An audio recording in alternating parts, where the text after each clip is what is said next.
25 октября 1920 года в селе Мугудай Чурапчинского района в семье, где уже воспитывали 8 детей, на свет появился мальчик.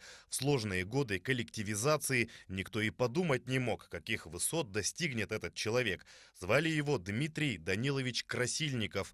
Он успешно окончил Чурапчинскую семилетнюю школу, поступил на рабфак при пединституте. Затем несколько лет работал в сельских школах учителем математики и русского языка. Дмитрий Красильников мог остаться сельским учителем, если бы не вмешалась война.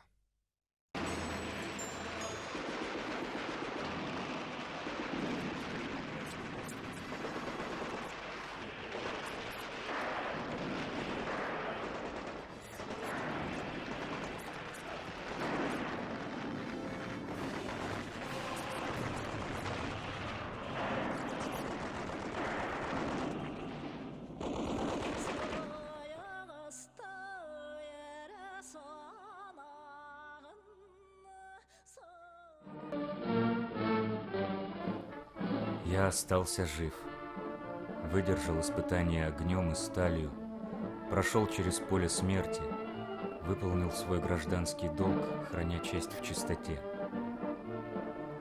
Да, война – величайшее испытание всех сил и возможностей народов и отдельных людей. Ой, сколько жертв!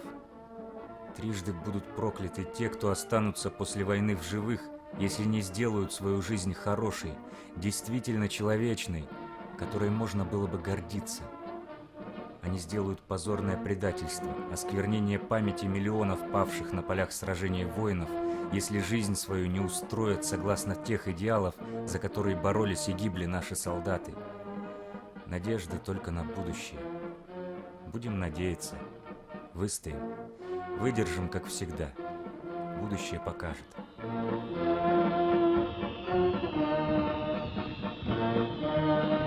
Война изменила целое поколение. К 24 годам юноша был уже взрослым, рассудительным мужчиной. Вернувшись с фронта в ноябре 44-го, Дмитрий Красильников поступил на физико-математический факультет Якутского пединститута.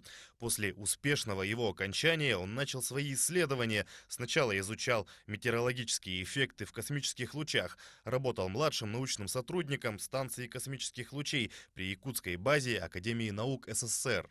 Тем, чем он занимался как-то очень увлеченно. Он мог рыбачить всю ночь, ремонтировать машину, при этом приговаривая, физики могут все. Он сам себя образовал, и мне говорил, не важно, Лешка, где ты учишься, главное, чтоб ты дело делал. Упорство, работоспособность и умение видеть наперед. Благодаря этим качествам Дмитрий Красильников стал одним из основателей Якутской школы космофизиков и организатором исследования широких атмосферных ливней, сокращенно ШАЛ, в Якутии. В селе Актемцы Хангаласского района построили целую установку ШАЛ.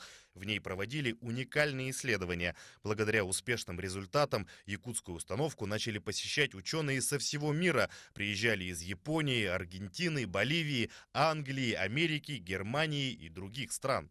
Дмитрий Данилович уже в 1971 году на международной конференции Австралии выступил с докладом по первым результатам нашей установки. И получил очень высокую оценку. И с тех пор мы, в общем-то, можно сказать, не сходили с трибун этих международных форумов. И Дмитрий Данилович многие годы, вплоть до смерти, 1985 года, представлял наш коллектив, нашу установку на международных всесоюзных конференциях по нашей области. Свою главную трудовую награду, Ленинскую премию в области науки и техники, Дмитрию Красильникову вручили в Кремле в 1982 году, а спустя 3 года, 6 марта 1985-го, Дмитрий Данилович скоропостижно скончался. Один из видных американских ученых, Джон Линсли, узнав о смерти своего коллеги, писал: «Я глубоко огорчен вестью о неожиданной кончине Дмитрия Даниловича Красильникова. Я знал его недолго, меньше 15 лет, но считал его своим дорогим другом. Кроме всего, испытывал чувство глубокого уважения за силу духа, замечательное мужество, остроту его научной мысли, оригинальность ума. Это невосполнимая потеря.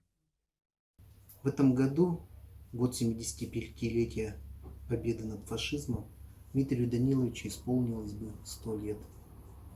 Он, безусловно, принадлежит поколению тех людей, сильных, на чью долю выпало защищать страну и освобождать мир от фашизма. Вспоминаются слова Николая Тихонова: «Гвозди бы делать из этих людей, крепче бы не было в мире гвоздей». После себя Дмитрий Красильников оставил множество научных трудов, но самое главное наследие – это, конечно, дети. Сумел увлечь наукой и сына, и внука. Они тоже посвятили себя изучению физики. А всего у Дмитрия Даниловича 3 детей, 5 внуков и 7 правнуков. И все они помнят, почитают и гордятся своим выдающимся предком.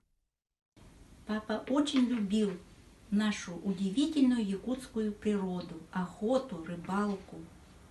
Свою любовь к космическим лучам и к природе передал сыну Алексею, который работает в Институте космофизики, и внукам Дмитрию и Алексею, которые тоже физики.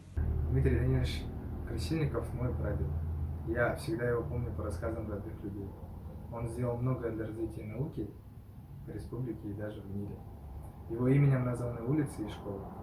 Я горжусь им очень и уважаю за то, что он настоящий человек. Мой прадед Красильников Дмитрий Данилович воевал в составе Первого Прибалтийского фронта и под Витебском победили фашистов.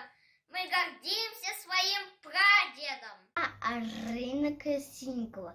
Мне 6 лет. Я тоже хочу быть ученым, как мой прадедушка Дмитрий Данилович. Судьба Дмитрия Даниловича Красильникова, история его жизненного и творческого пути, достойна памяти потомков.